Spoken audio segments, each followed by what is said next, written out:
Good morning. This is Brian Iverson, aka Tstud. All right, this is will be almost entirely on the BareNaked Tstud, so I'll try to go fast here, just to give you as much info as I can in the shortest amount of time. Okay, BareNaked Tstud.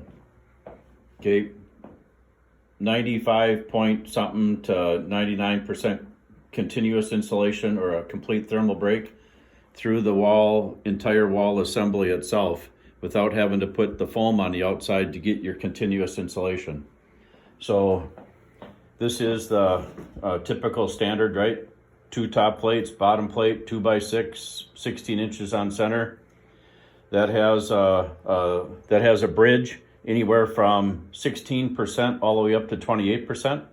I've been in a modular company that does double studs for everything, so that when they glue the drywall on to minimize cracking when they make their deliveries, they get that extra width. Okay, so we'll talk about that in a second. This is the BareNaked Tstud wall with using a 2x6 for the top and bottom plate. Obviously this constitutes as your fire blocking on the top. So this is a pretty simple way to go. You can use your nailer to nail the top and the bottom on like you normally would, 3.5 inch nailer. It goes pretty fast. Your bridge area is 4.6%. So continuous insulation, thermal break, 95.4%. Your next alternative to go is if you do the BareNaked Tstud for the bottom plate. Obviously, when you spray foam inside of that, you don't have to worry about caulking then anywhere, because you have now managed your air sealing. So caulk that in, foam that in, do whatever you need to do. What I did here is I did a Tstud for the top plate. Again, foam that in if you want. Otherwise, you can insulate it with just whatever insulation product that you want, because you have your fire break at the top with one 2x6. So I see this as being popular, but when you do it, you have to make a double cut in order to pick up that flange. That's 1 inch difference right there. Same with on the top. The third option that you have is to do the Tstud for the bottom plate and the top plate. I have to pass a E119 test. We already know we're going to pass because I just have to have 1/2 inch drywall on, and we'll be good to go. But you do have to fill this in with a type 1 foam, not a type 2, type 1. So almost all spray foams that are sprayed in the field are a type 1 foam. So I'm verifying, but that should suffice. I've talked to Demolic and I've talked to BASF, and they said that yes, that will work. Okay, so I'm coming back to that. But obviously, to control air changes per hour, again, spray foam in that bottom, spray foam in the top. If you go in and you spray foam in your cavity like you're going to picture frame it in as a worst case scenario, you've solved for all of your air sealing within the entire wall assembly. More on that in a second. Okay, so that's your options of how to put it together. Obviously, if you go to using the Tstud for the top and bottom plates, you have to go through 2.5 inches to get to here. You have to have 1 inch embedment, not including the point. So you have to go to a 4-inch nail or a 4-inch screw in order to fasten that side.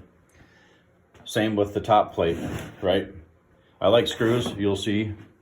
Okay, the wall assembly itself, that goes together pretty fast. Take the 2x6s out and push us in because we're equal in strength, except for shear, right?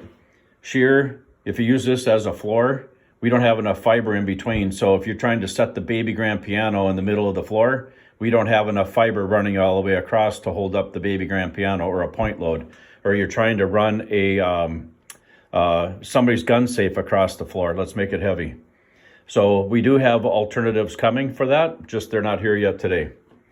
Okay, electricians love us. Plumber, you're going to get permission in the technical evaluation report to carve out a 1-inch section here, so you can get your 2.5 inch vent pipe all the way through. Don't you dare cut a dowel, because you can see them all. This is your complete thermal break, continuous insulation running through the corner. I put a piece of sheathing in there, so you get an idea. I'll go this way. So that's your insulation, right? Here's your wall coming in this way. So this is highly, highly energy efficient, almost double the R value than a 3-corner pocket, or heaven forbid, a 4-corner pocket. Okay, more little things. This is the, I would do the flange to the outside when you're doing a window. The header, I would do another one at the top. So that you have a place to set your window. Except for, obviously, this is 1 inch out. So I do have a window that I'm going to put into this space. But you go ahead and nail your flange on. Obviously, you have more than an inch here to nail to. So all you have to have is 1 inch embedment when you nail the flange on. But you end up with an inch extra of insulation, but there's still a 2 1/4 inch trim will still work. You have 3/8 of an inch on this side to be able to nail in at an angle through that flange on that Princeton casing. Heaven forbid you're using ranch casing, although ranch is kind of looking pretty cool these days. I've seen it a few times. But you have plenty of room then to hit that. But you might want to, run a piece of plywood along the edge right here. If it's not enough, you might have to do something. But we got the complete thermal break around it, except for the dowels. Header. This is a squash block. You don't have to use this very often, but sometimes you do, especially if you have a triple header. I don't know the brand of this, but this is an R value of 20. This is BASF Neopor foam in the middle. I know the company's out of Pennsylvania that makes these. So this is 1 inch LVL, carries a big load. Obviously, we picked up the full length right here rather than just 1.5 inches. This side, we picked up the 1.5 inches, but when you pick up the squash block sitting on top of it, you carry the full load. These split all the time if they're made out of a 2x4 or 2x6 that you're going to rip in half. So just take a piece of LSL or LVL and cut your squash blocks to fit. Header material, I'm not sure how you can buy this, but I've always been a proponent of buying that in a 4x8, 10, 4x12 sheet and then cutting out what you need. Because if you only need 4.5 inches or 6.5 inches or 7.25 inches or whatever it ends up being, why do you need to have all the extra header up there when you don't need to have it? Just cut out what you need to have and save the rest for later. I think every house or building could get by with 50% less header material. Just the stuff is strong, right? It's an engineered product. So over here, this is the regular T-stud. If you shove your header up to the bottom side of the top plate, you pick up the strength of this as part of your header design. And then you just put a nailer down below to carry the top of the window. So electricians love us, plumbers love us. We have no complaints. We just did our first full house in Minneapolis. They got an average R value of 35. This is their house right here. So BareNaked Tstud, 5 inches of closed cell foam, R value 35, U value 0.028. And I think they reduced their furnace size by 60,000 BTUs and 2 tons off their air conditioner. Okay, that's what I have for you. Air changes per hour.